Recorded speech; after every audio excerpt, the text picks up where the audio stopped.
over the last 3 decades, we've seen the kind of so-called conflict, which is actually Islamist terrorism, that has been brewing in Kashmir Valley, Sharan.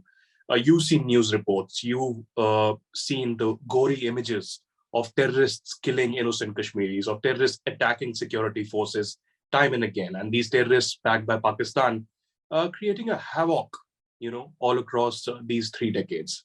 We remember several of these terror attacks, from Pulwama to Uri, to sporadic attacks that take place in Srinagar, in Baramulla, Kulgam, Anantnag, Shopian, you name it.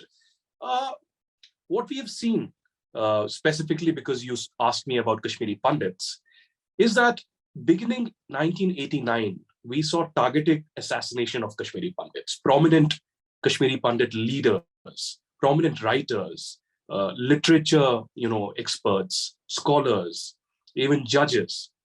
Justice Neelkant Ganju was gunned down in Srinagar. We had Tikalal Taplu, a politician who was gunned down. We had similarly Sarvanand Kaul Premi in Anantnag. He, along with his son, who were killed in a very barbaric manner, even though he was a very popular figure among the local community. So we saw that local terrorists, hand in gloves with Pakistani terror organizations, began these targeted assassinations. And two of the groups that were mainly responsible for the killing, assassination, kidnapping, plunder of the Kashmiri Pandit community were Jammu and Kashmir Liberation Front and Hizbul Mujahideen. Hizbul Mujahideen mainly having its base or support from Syed Salahuddin from Pakistan-occupied Kashmir over the years. And JKLF, of course, Yasin Malik, who is presently in Tihar jail, Bitta Karate, also known as Farooq Ahmad Dar, Javed Nalka, and the Haji group that was known at that particular time. So it led to exodus of more than 4 lakh Kashmiri Pandits, who overnight had to leave their home and earth, including my own family. And my family, in fact, left between 19th and 20th January 1919 and had to stay in Jammu. We were staying in a garage, which was basically one room, and we were more than a dozen people there, and which was actually a garage connected to a cow shed.